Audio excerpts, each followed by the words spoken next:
बिल्कुल, बहुत ही संघर्षपूर्ण मुकाबला रहा और पहले ही चक्र से एक तरफ़ा सा कर दिया था मुक्केबाज़ ने और कुल स्कोर की बात करें तो 23-13 का स्कोर रहा मगर तीसरे और अंतिम चक्र में अगर हम बात करें तो एक तरफ़ा सा कर दिया था मुकाबले को 10-6 का स्कोर रहा था लास्ट राउंड में और पहले और दूसरे चक्र में 5-2 और 8-5 तो कोई मौका नहीं दिया अपने प्रतिद्वंदी को कि वह कोई लाभ उठा सके और बहुत ही अच्छी मुकाबला देखने को मिला।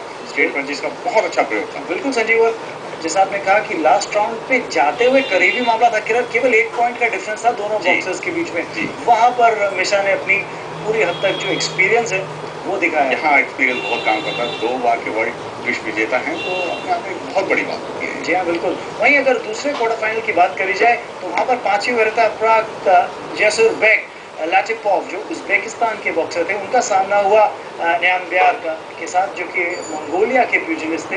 ये भी एक इतना ज़्यादा टाइट मुकाबला तो रहा, लेकिन ओवरऑल शुरुआत में काफ़ी टाइट था, उसके बाद एक तरफा सा हो गया। बिल्कुल। अगर हम बात करें जैसे उज़्बेकिस्तान, कज़ाकिस्तान ये कंट्रीज़ ऐसी हैं, ये देश ऐसे हैं कि यहाँ के मुक्केबाज़ बहुत ही स्ट्रॉन्ग माने जाते हैं। मगर यहाँ मंगोलियन मुक्केबाज़ ने एक तरफा सा किया मुकाबले को 10-15 के स्कोर तक लेके आए, 5 अंकों की बढ़त बनाई। अपने आप में एक बहुत बड़ी बात होती है कि मुक्केबाज़ी में एक-एक अंक अपने आप में बहुत मायने रखता है। तो यहाँ पर 5 अंकों की बढ़त ली, पहले चक्र में 5-4, दूसरे चक्र में 3-5 और फिर अंतिम चक्र में वापसी करने की कोशिश की थी कि वही बढ़त बनाने की कोशिश करें मगर पीछे हट रहे थे तो वहाँ पर देखना होगा कि बढ़त उन्होंने बरकरार रखी और 6 अंक लिए, 4 अंकों की बढ़त ली, 2-6 का स्कोर रहा अंतिम चक्र। अच्छा रिजल्ट रहा न्याम्ब्यार के लिए क्योंकि 5वीं वरीयता प्राप्त बॉक्सर को हराया और उसमें मेरे सवाल आता है संजीव की जो ये रैंकिंग्स हैं ये वर्ल्ड चैंपियनशिप में जिस ऑर्डर में ये बॉक्सर्स फिनिश कर रहे थे उसके हिसाब से इनको वर्ल्ड रैंकिंग्स दी है ओलंपिक ड्रॉ के अंदर। पर वर्ल्ड चैंपियनशिप्स में कम्पीट करना और ओलंपिक्स में कम्पीट करना दोनों कितनी अलग बातें हो जाती हैं। बहुत अलग बातें हो जाती है। देखिए सर, जब रमन जी बॉक्सिंग में वर्ल्ड चैंपियनशिप में आप जाते हैं तो वहाँ पर चुने हुए देश ही आते हैं, तो वहाँ पर हर किसी को प्रतिनिधित्व करने का मौका नहीं मिलता, किसी भी कंट्री को प्रतिनिधित्व करने का मौका नहीं मिलता।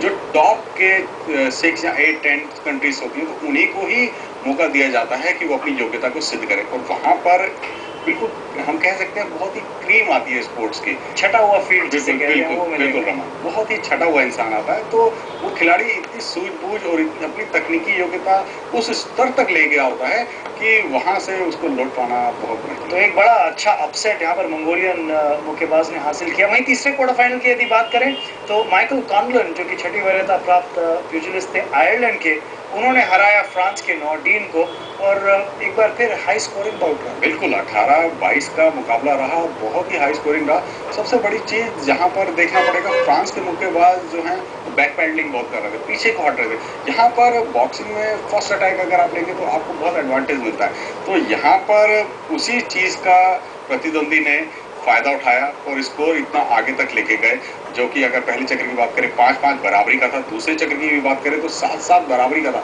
मगर तीसरे और अंतिम चक्र में 6-10 4 अंकों की बढ़त जो है वो आखिरी और अंतिम चक्र में बनाई है, तो वहाँ पर उन्होंने अपनी विजय श्री को प्राप्त किया है। बिल्कुल। और चौथे क्वार्टर फाइनल की यदि बात करी जाए तो क्यूबा के बॉक्सर एक्शन में थे रामिरेज कारजाना और उन्होंने काफ़ी आसानी से जीत दर्ज की एंड्रू सेल्बी के खिलाफ जो कि दूसरी वरीयता प्राप्त बॉक्सर थे, तो एक बड़ी जीत क्योंकि रामिरेज केवल 19 वर्षीय क्यूबा के बॉक्सर, बिल्कुल ये एक्सपीरियंस फिर भी रिजल्ट पाते हुए। बिल्कुल ये एक सबसे बड़ी चीज़ हो जाती है कि एक 23 वर्षीय मुक्केबाज और एक 18 वर्षीय 19 वर्षीय मुक्केबाज दोनों के बीच में एक यंग मुक्केबाज का एक ये बहुत एडवांटेज रहता है कि जोश की अगर हम बात करें तो जोश के साथ साथ उन्होंने अपने होश को भी कायम रखा, तो ये एक बहुत अच्छी चीज़ होती है कि अपने कंट्रोल बहुत खेली और पहले ही चक्कर से अपने आप को कभी थका हुआ नहीं रखा, उन्होंने बिल्कुल एग्रेसिव होकर खेले और बड़ी कंट्रोल बहुत खेले। बिल्कुल एक ज़बरदस्त रिजल्ट ज़रूर देखने को मिला इस बाउट के अंदर। रामिरेज विजयी रहे 16-11 से और जगह बनाई सेमीफाइनल्स के अंदर। तो सेमीफाइनल लाइनअप की यदि बात करी जाए तो नंबर 1 सीड मिशा अलोयन रशियन फेडरेशन के, उनका सामना हुआ न्याम्ब्यार के साथ जो कि मंगोलिया के बॉक्सर थे और वहीं रामिरेज जो कि क्यूबा के उभरते बॉक्सर हैं जो कि पैन अमेरिकन गेम्स में 2011 के अंदर विजयी रहे थे, गोल्ड मेडल जीता था उन्होंने, उनका सामना हुआ माइकल कॉनलन के साथ आयरलैंड के छठी वरीयता प्राप्त बॉक्सर के साथ। तो ये थे दो सेमीफाइनल्स के लाइनअप। देखते हैं किस तरह से ये दोनों बाउट्स के